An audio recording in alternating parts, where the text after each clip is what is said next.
ఆ సందర్భంలో ఒక ఆర్థిక నగరమైనటువంటి హైదరాబాద్ నగరం తెలంగాణ రాష్ట్రానికి వెళ్తుంది కాబట్టి మళ్లీ ఇక్కడ ఒక నగరం కట్టుకోవాలంటే దీనికి తోడ్పాటు ఇస్తామని, ఇంకొక పక్క పోలవరాన్ని పూర్తి చేస్తే ఈ రాష్ట్రానికి కొంతవరకు వెసులుబాటు వస్తుందనే ఉద్దేశంతోనే ఈ రెంటికి కూడా విభజన చట్టంలోనే ప్రత్యేకంగా మెన్షన్ చేస్తూ ఒక పక్క పోలవరాన్ని జాతీయ ప్రాజెక్టుగా అమరావతికి ఆర్థిక సహాయం చేయడానికి ముందుకొచ్చారు.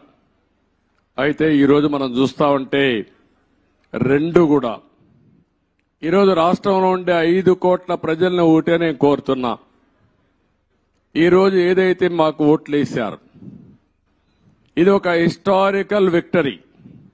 చరిత్రలో నేను 45 సంవత్సరాలుగా చూశాను కానీ ఆంధ్రప్రదేశ్ రాష్ట్రం ఏర్పడిన తర్వాత భారతదేశ చరిత్రలో కూడా ఇంత పెద్ద విక్టరీ ఎప్పుడూ రాలేదు. ఒక్క మాటలో చెప్పాలంటే వన్ సైడెడ్ గా ఇలాంటి ముఖ్యమంత్రి పనికి రాడు, ఇతను అవసరం లేదని తీర్పిచ్చి బ్రహ్మాండంగా ప్రజలు ముందుకొచ్చారు.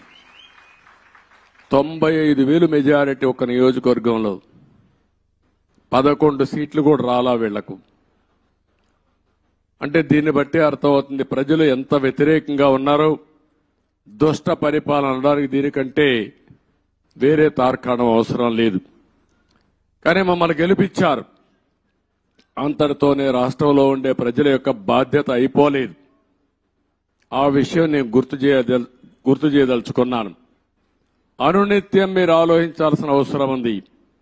రాజకీయాలకు పనికిరాని వ్యక్తి, ముఖ్యమంత్రికి అర్హత లేని వ్యక్తి ఆ పదవి వస్తే ఏం చేస్తాడో 5 సంవత్సరాలు మనం చూశాం. ఈరోజు పోలవరం గాని అమరావతి గాని వ్యక్తిగత సంపద కాదు. ఏ ఒక్క వ్యక్తికో, ఏ ఒక్క వర్గానికో, ఏ ఒక్క ప్రాంతానికో పరిమితమైంది కాదు. కానీ ఇది ఒక సంపద కేంద్రం. ఒక సంపద సృష్టిస్తే అది సమాజానికి పనికొస్తుంది. అదే సమయంలో వ్యక్తులు బాగుపడతారు, ప్రభుత్వానికి ఆదాయం పెరుగుతుంది. ప్రభుత్వ ఆదాయం పెరిగితే సంక్షేమ కార్యక్రమాలు చేసేందుకు అవకాశం ఉంటుంది. అదే మరి ప్రజలందరినీ సాధికార వైపు ముందుకు తీసుకుపోయే అవకాశం ఉంటుంది.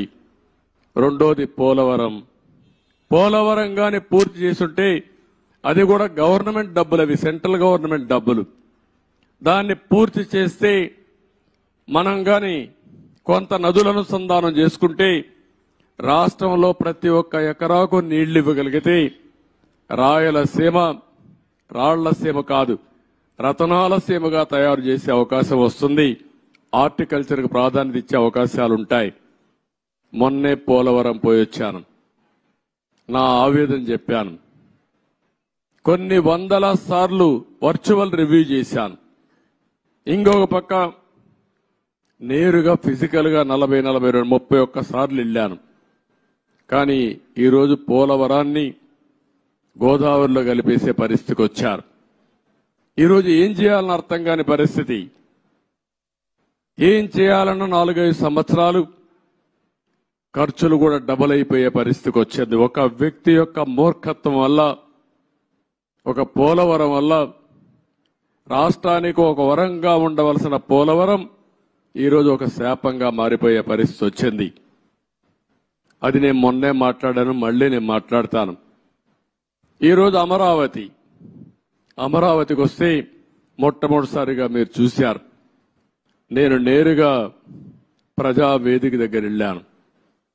ఎవరైనా ముఖ్యమంత్రి అయితే జరిగేదంతా కూడా ఒక మంచి కార్యక్రమంతో ప్రజల్ని మెప్పు తెచ్చుకోవడం కోసం పనిచేస్తారు. ప్రజావేదిక కూల్చి అక్కడి నుంచి పరిపాలన ప్రారంభించాడు. అక్కడి నుంచి నేను నేరుగా వచ్చాను.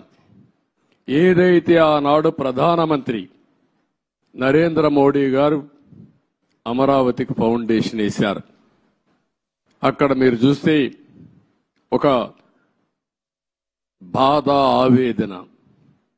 1631 రోజులు మీరు ఆందోళన చేయడం ఒక ఎత్తైతే, ఈ రాజధాని ప్రారంభించినప్పుడు రాష్ట్రంలో ఉండే ప్రతి ఒక్క గ్రామం, ప్రతి ఒక్క వార్డు నుంచి పవిత్రమైన మట్టిని, పవిత్రమైన జలాల్ని, అక్కడుండే దేవాలయాలు గాని, మసీదులు గాని, చర్చిలు గాని, ప్రార్థనాలయాల్లో ప్రార్థనలు చేసి అందరి దేవుళ్ళ యొక్క ఆశీర్వాదాలు తీసుకొని పవిత్రమైన మట్టిని ఇక్కడికి తీసుకొచ్చారు.